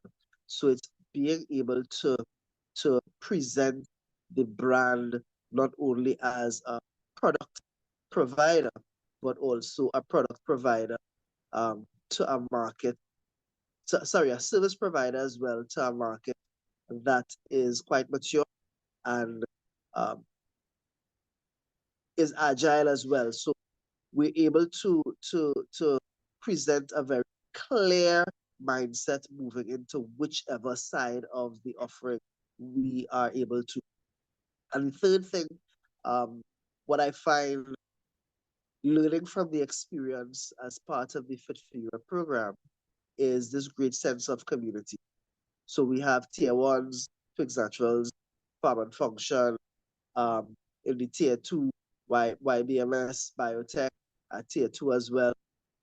We were able to sit in different forums and share ideas, share experiences. So the little ones, quote unquote, little ones, actually having conversations with the bigger, more mature ones. And because we are smaller, there have been certain learnings, certain advantages, certain experiences, bits of exposure that we at our tier two stage have been able to share with the bigger ones, and vice versa, because of how we are forced to present ourselves in the different markets, regardless of our size. So those are the three real major takeaways I can identify with the experience being part of the Fit4EU program. It's not done yet. We still have a couple other elements to tie up moving forward. And based on the interaction with Hannah and the rest of the Export TT team, what we've been able to do is set out a clear playbook, not just for in general, but we have a list of tasks that we have to complete specifically into the EU market with consideration for Germany and Sweden. These considerations will allow for us, hopefully, to create a nice little dent and open some doors for us, considering things like culture, the market statistics, and all of those things. We seem to be quite aligned and potentially up for great things in the near future. So really quick, short, sweet, 3 clear identifiers as to what our experience has been like. Any one of you guys, whether it's tier 1, tier 2, or 3, or even just considering how do I get into this thing called exporting, it will definitely be worth your while. Make an application, gather as much information as possible, and I will more than 100% endorse the efforts to be part of a program like this. So thanks again, Hannah, Shamila, Tenica, all the rest of the team at Export TT that has impacted and supported Judy Marie in this particular program, because again, it's not just about sitting in a classroom doing reading, taking notes, or taking time off your busy schedule to be in a meeting to do the same. The bottom line is this real practical and community approach behind getting the knowledge and getting the information to move towards those markets. Yeah. So thanks so much, Mandisa. Back to you. Thank you, Nigel, so much for that. Thank you for sharing your experience and your learnings and your lessons and the gains from the program. And thank you for always being a champion of Export TT and always speaking so highly of us and the support we offer. We appreciate you walking the road with us, accepting our support, and always being a champion for us, and always being willing to say yes and support us in all that we do. So thank you so much again for your talk to us today. And next, we are going to have our second participant to give you a little overview of their experience. We have Miss Pamela Lewis-Lee-Sam. She's the manager and chocolatier at MCF Chocolate. Now, a little bit about Pamela and MCF, of course. MCF Chocolate is a subsidiary of the Montserrat Cocoa Farmers Cooperative located in Grand Couva. The cooperative is farmer-owned and run and operates in the Montserrat Hills of Trinidad and Tobago's Central Range. The Montserrat Hills are traditionally a cocoa growing area that is world-renowned for its fine flavored Trinitario cocoa with a flavor profile that is fruity, floral, nutty, and sweet. The MCF CSL has 2 main objectives: to develop a branded, profitable cocoa cooperative producing high-quality cocoa in increasing volumes and marketing directly to the ultra-niche market, and 2, to rehabilitate cocoa estates in the Montserrat Hills area and sustain a green environment. Now, in 2018, MCF CSL received an award from the UN FAO for their efforts at sustainable rural economic development. And in October of that same year, MCF Chocolate Facility was born.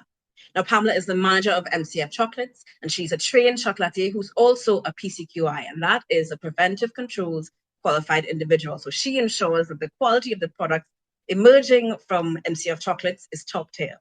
And she has developed MCF's 7 flavors, from a 70% dark with and without nibs, 52% milk, and vegan, 80% dark, a mocha, a white chocolate with nibs, and even a white chocolate with cayenne pepper called Flanagan Fire.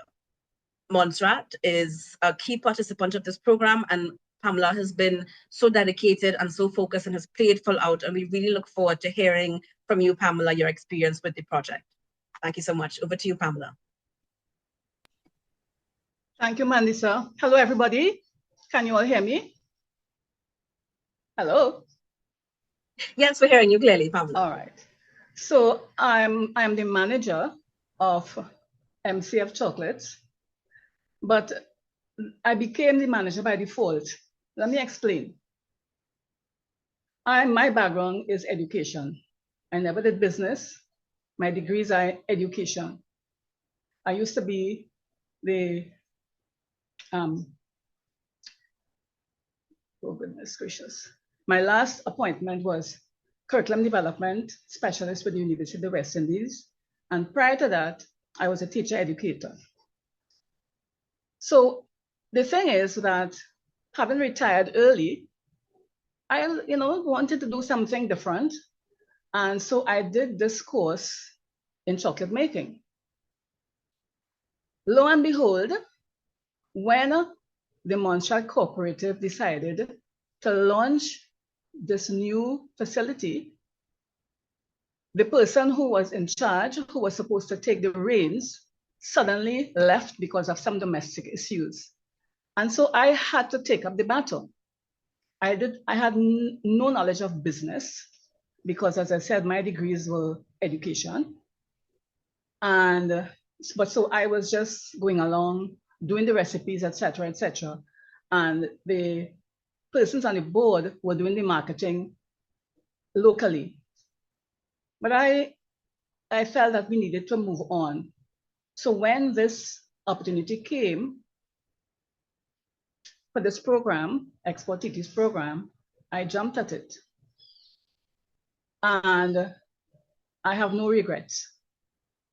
I had not known anything about brand identity, brand personality. I mean, who knew that your brand could have a personality? And all those kinds of terms that you saw at the beginning when Hannah was talking. But without this program, I would not have been able to take the company where it is today. We have been very successful on the local market because we consider our chocolates to be high-end simply because it is not bulk chocolate, but fine flavor. As was mentioned earlier on, the Montreal Hills of the Central Range have always been famous for high fine flavor cocoa. And one of the first competitions run by Salon de Chocolat in France was won by Montreal cocoa farmers for the cocoa beans. So the beans have always been a favorite. They have been exporting to Europe for years, but we never had exported chocolates. We have had some really good reports, remarks from persons in other places like in St. Kitts, in Washington and so on, where we did, we'd have gone there with chocolates or we'd have done a trade show and people love the chocolates. But I find what was so interesting is that just before, a few weeks ago, when some guys came from the States into the factory and they loved the chocolate, they loved the wrapper. And I was so amused because prior to that, when we sent samples to our client in Europe, in Germany, the feedback was, I don't want to say negative, but it wasn't the kind of feedback that we wanted. And there were two issues. One was the wrapping. And we recognized that we had to improve. We had to go back to the drawing board and improve on the wrappers. Because again, when you have a product that people don't know, when the first thing is they use your eyes. You use your eyes and you see something, it has to be appealing. And when we look took a second look at our wrappers, we said, no, these wrappers really need some upgrade. And so we have done that. We have also had a problem with the ingredients called soy lecithin. Now, the FDA has a list of allergens that are a no-no. And one of those is soy. But when we did our course, we learned to use soy lecithin as an emulsifier. So when we send our samples to Europe, to Germany, we didn't think about that whole aspect of the soy. And on the wrapper, we write, this product contains soy. Now, mind you, it's like less than 1%. But when you have a product that is kind of iffy, you need to declare it. And so we did that. But the people in Europe do not want to hear anything about soy lecithin. So that, and not only Europe, but the UK as well, they have a problem with that because of the FDA's list of allergens. So we decided to go back to the drawing board and revise the recipes. And so now we moved away from soy lecithin and we're just using cocoa butter because we make our own cocoa butter as well. So the point I want to make here is that if you get criticism about your product, you take it, you look at it. At the moment, you might feel a little disappointed, but that must be shaken off in 2 shakes. Just get rid of it. Look at the possibilities. Look at what people are saying. Use that as a way to build, as a way to improve the product. So the other thing is that with chocolates, there's a lot of a variety of chocolates in the EU, a lot of different varieties. So we have to be moving forward, thinking about how we could spice up the whole thing. And as I say, spice up, one of the chocolates we came up with maybe about a year or so ago, was using cayenne pepper in our white chocolate. And the last time we sent samples to the UK, the client there loved that one, a couple of others as well. But that was a favorite. We also found that to be a favorite in Washington as well, when the trade show was there.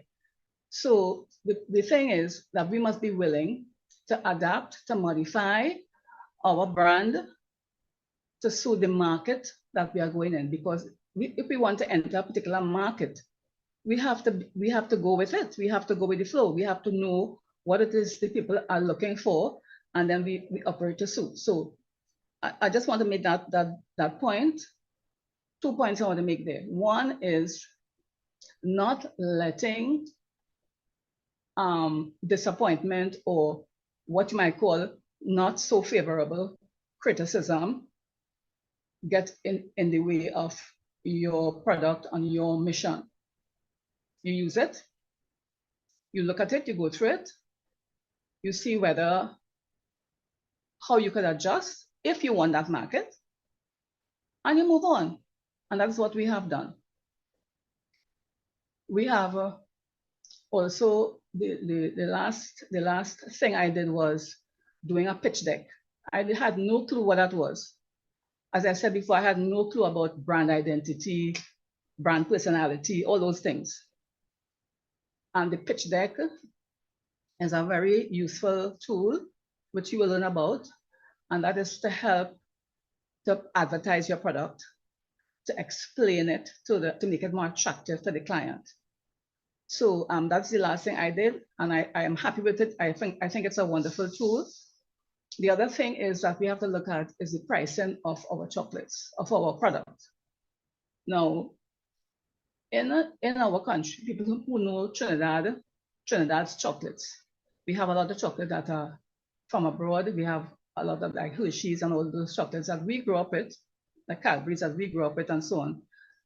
But then you come to realize that a lot of those chocolates don't have the quantity of cocoa that is supposed to make it chocolate. But I don't want to go into that. But I just want to say that when we make our product, we know the value of it. Then to get people across there to buy into it and to pay that. Now you know, yeah, when you have a distributor, that person has to get a cut.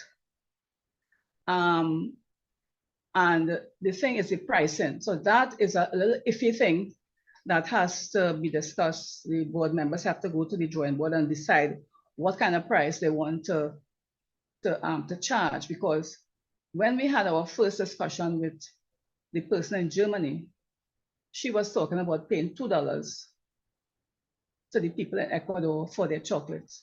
And you know, that kind of thing doesn't suit us. We in the Montreal Cocoa Farmers Cooperative is a serious entity. They look out for the farmer. The cooperative was formed to give the farmer a better price for their cocoa. As you may all know, whenever you have a raw ingredient, that raw ingredient gets the least money, whether it's rice, whether it's diamonds, whether it's cocoa, whatever it is. And the higher you go up the scale, the more money the people will get. So the cocoa cooperative was formed specifically to help the farmer to get a better price. So that is an issue that we have to look at, that our board is looking at it. And I suspect that everybody who is trying to export to Europe or the UK will also have to look at pricing. I do not know if Twigs had that kind of an issue, but it may be an issue, so you also have to look at that. So I just wanted to make those points And just to say that this project has been extremely helpful. You saw all the things that the topics that Hannah put on that screen. Hannah is very thorough. Hannah, I think, knows us personally because she is very interested in all of us as persons, not as just a group, but as individuals who want to get into the market and an international market, and she's trying her best to help us, she and her team. So you will get a taste of Hannah. She is, I mean, there are so many adjectives that I can use to describe her, but I will just say that she is a fantastic person. She and her team, I know they did a lot of hard work trying to get clients to fit us. That fit thing is very tricky, I imagine. I know that she has continued to try, and I am sure that we will get where we want to go. Do not be hurried to reach a certain place. When I look back at my my whole export strategy development, I realized that in the first year I did not have anything about exporting. All the first year was about developing the brand and all of that kind of thing. So do not be hurried. I'm talking to the new people now. Do not be hurried to rush to export. You might have a lot of work to do to develop yourself, to get all the things ready and organized. Whatever assignment you have received, do it. I don't believe in saying that I don't have time. I don't believe in that phrase at all, because everybody has 24 hours in the day to do what they have to do. And to me, it depends on how you organize that time. So do what you have to do. Do your pitch, do your pitching, your one pager, whatever assignment you have to do, do it, and just go from there. And of course, I bring God into all my work. I put everything in His hands, and I know that when He is ready, I will get whatever I need. So I just want to thank all of you for listening. Thank Mandisa and her team, Shamala, and all of you for all the work that you have done in supporting, in providing opportunities for us, in organizing meetings and organizing these little groups and all of that.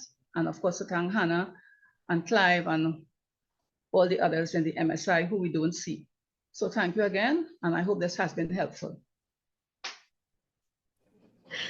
Thank you so much, Pamela, for sharing. That was really insightful, and I really appreciate you underscoring the need to be flexible, be open to critique, to be willing to be flexible in terms of adjusting your product, adjusting your packaging. Adaptability is key. If you want to enter a market that's unfamiliar to you, you have to adapt to their preferences, to their tastes, and all of those things. And it takes some humility. It takes a lot of things to be able to say, okay, I need to make an adjustment here. And so it was really wonderful to see the way once any criticism or any feedback came, you're willing to pivot. You adjusted your formula based on a particular buyer's feedback. And that kind of willingness to adapt to a market is what is going to, in the longer term, get you success. Because again, you can have a wonderful product that suits a certain market, but if you want to make headway in another, you have to meet the market where it is. And so it was really wonderful for you to underscore that point as a lesson, as a learning for all of us, that kind of adaptability is key to gaining success and access to other markets. So thank you so much for that. I know we are a little over time, so I'll have a quick Q&A. If anybody has any key questions, please drop them in the chat and I'll attend to them. And they can be directed at either of the participants or Hannah herself. And of course, thank you, Pamela, for saying such wonderful things about Hannah. You're completely right. She has been so dedicated and dealt with every company on an individual level, which was key to the growth sustained by all involved. I'm going to check the chat to see if there are any questions. And it was comprehensive, so there may be none, that's all right. But let me see if anyone in the chat has any quick questions. I am not seeing any, and so that is fine. If anything occurs to you guys, please feel free to email us. We'll route the questions to the needful and give you a response via email. I am giving 5 more seconds. Okay, great. No Q&A. Thank you all for your time. I really appreciate everyone attending and those who stayed the course. I hope this has been useful to you. both in terms of information on how to access the EU markets in particular, but also in general, things to prepare when gearing up to export into a new market. Thank you for listening. Thank you for joining. And we will see you again. Actually, before we leave, I would love Ms. Shamila Khan just to close off the session. Shamila has done, with year-month service, Shamila has really been the driving force behind this program. And I would love her to just say a couple of words before we bid you farewell and thank you for your time. Shamila? Thank you, Mandisa. So as we come to the close of this morning's event, firstly, I have to say a sincere thank you to Hannah Vokes, and you've heard it all. I mean, Hannah, your thorough overview of the FIT4EU 2 project was both enlightening and invaluable. Your insights into the market dynamics of Germany and Sweden, coupled with your insights into the market, coupled with your detailed analysis of the research conducted, the methodology, outcomes, and key takeaway has provided us with a deeper understanding and a clearer direction. I mean, your dedication and expertise has been pivotal in steering this project to where it stands today. So thank you so much to Hannah and the Market Scoping International team. Nigel, your shared experiences were both inspiring and enlightening. I mean, your demonstration of how the various coaching and capacity building initiatives have positively influenced your export strategy and goals, and is powerful testament to the project's impact today. So thank you so much for sharing your journey as being a participant of this project. Pamela, we are really grateful for your insight. Both as a manager and a chocolatier, your experiences have showcased how the FIT4EU project has redefined your market entry strategies and provided product modification. I'm confident that your perspective has broadened our understanding of the unique requirements for chocolatiers in the international markets.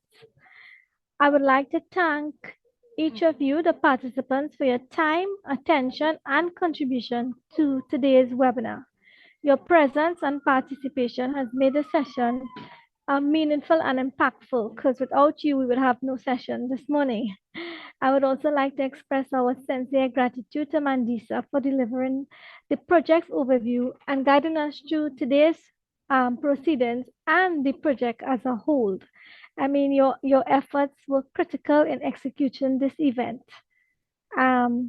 Special thanks, I have to mention our IT officer, Darwin Felicion and Rennie Solomon, and the entire Export TT team who have supported and facilitated this webinar. So again, on behalf of Export TT Limited, thank you once again for joining us today. We look forward to your participation in future events and wish you all a wonderful and safe afternoon.